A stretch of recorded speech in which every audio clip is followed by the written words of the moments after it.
Alors on passe maintenant à la troisième partie, les institutions avec toi François. Le Front National, il a longtemps été fâché avec la République. Encore maintenant, certains comme Marion Maréchal Le Pen déclarent à la presse qu'ils sont dans cette génération qui est saoulée par les valeurs de la République. Mais Marine Le Pen, elle se dit, et Florian Philippot aussi, profondément républicain. Et d'ailleurs, il propose toute une série de réformes du système politique, dont certains sont empruntés à la gauche. Alors finalement, est-ce que le Front National est soudainement devenu converti à une possible sixième République ? Alors, converti à une sixième République, certainement pas. Ce qui est intéressant, c'est vrai que dans l'ADN de l'extrême droite française, il y a d'abord la haine de la République. Et on se souvient, dans les années 80 et 90, lors de la fameuse manifestation annuelle devant la statue de Jeanne d'Arc, tous les militants du FN qui reprenaient le slogan phare des ligues factieuses de l'entre-deux-guerres, « Crève la gueuse, crève la République ». Donc on était dans cet environnement avec un Jean-Marie Le Pen qui, par ailleurs, avait aggloméré des milieux très divers. Les anciens de l'OAS, quelques vieux rebuts monarchistes, des néofascistes, des gens qui prenaient l'État autoritaire. Donc Le Pen, historiquement, a toujours été mal par rapport à la République. Et encore en 2015, il faisait un entretien à Rivarol, journal réputé, si l'on peut dire, où justement il disait « mais Manuel Valls qui parle tout le temps de la République, mais il y en a assez de la République ». Bon. En même temps, à partir de 2002, Jean-Marie Le Pen, amorce un tournant de républicain, va-t-on dire. En tous les cas, tout ce corpus idéologique est un peu mis de côté, et effectivement, Marine Le Pen se revendique désormais comme la plus farouche des républicaines, et elle fait même de la République une sorte de nouvel intégrisme. Pourquoi ? Puisqu'évidemment, on voit bien la manœuvre, ça permet de mieux combattre et l'islam, et les immigrés, et l'extérieur, etc. Donc on est dorénavant dans un positionnement officiellement qui est celui de défendre la République. Et ce qu'il y a d'intéressant, donc, c'est de regarder les réformes institutionnelles qu'elle propose.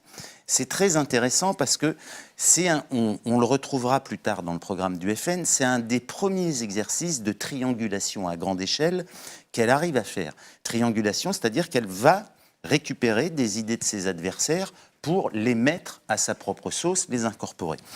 Un exemple, elle est pour une proportionnelle avec une prime à la liste arrivée en tête de 30%. C'est la proposition de Benoît Hamon, c'est une demande permanente des écologistes, c'est une proposition de gauche, va-t-on dire. Elle est, par exemple, pour diminuer fortement le nombre de parlementaires. C'est une proposition qui est aujourd'hui reprise par François Fillon. Elle est pour développer le référendum d'initiative populaire qui a été inscrit lors de la réforme constitutionnelle de 2008 par Sarkozy, mais elle veut le développer. Et d'une certaine manière, ce référendum d'initiative populaire qu'elle propose aujourd'hui, 500 000 signataires qui donnerait droit à référendum, fait écho, est à peu près un décalque de la proposition de Benoît Hamon, ce qu'il appelle le 49.3 citoyen, où lui, ça serait 450 000 signataires obligeraient le Parlement ou le gouvernement à se saisir d'une mesure, d'une proposition de loi, etc., etc. Donc Marine Le Pen reprend ça. On se dit, mais tiens, qu'est-ce qui se passe ? La voilà qui est prête à moderniser nos institutions.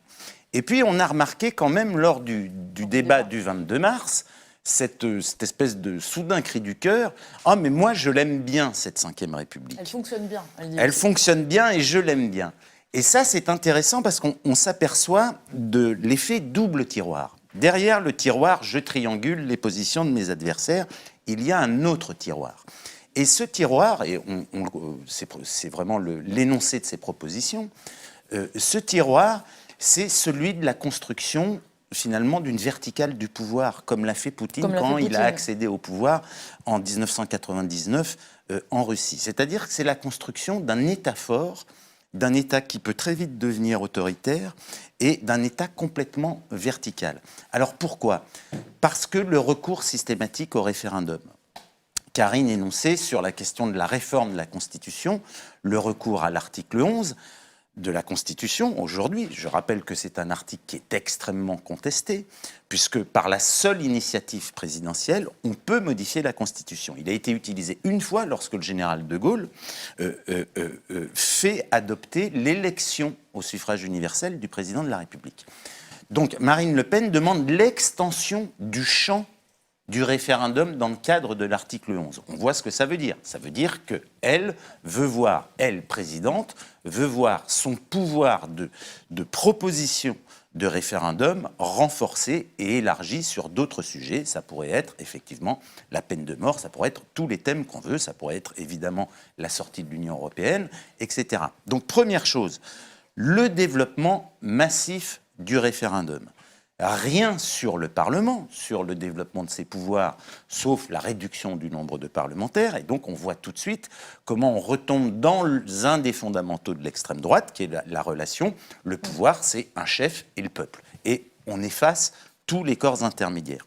Deuxième volet, sur un thème qui sera forcément populaire, c'est le fameux millefeuille administratif. Les communes, l'intercommunalité, les départements, les régions, l'État et puis l'Europe et des systèmes de financement croisés auxquels personne ne comprend rien, etc. Et Marine Le Pen l'a dit, voilà, on va enlever 3 étages et on en garde 3. Les mairies, les départements et l'État. Donc on efface finalement toute une série de contre-pouvoirs dont on peut juger qu'ils fonctionnent mal aujourd'hui, mais c'est un autre débat. On efface des lieux de contre-pouvoir, des lieux de fabrication possible d'autres politiques. On supprime tout ça.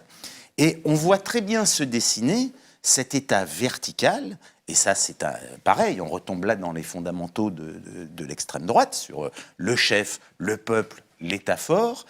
C'est un retour sur finalement 35 ans de décentralisation. C'est-à-dire, on verra justement tout à l'heure tous les points communs avec la Russie de Vladimir Poutine que Marine Le Pen admire, mais effectivement c'est quelque chose de très centralisé et de très vertical qui se prépare pour ces réformes institutionnelles que voudrait Marine Le Pen. Merci beaucoup François.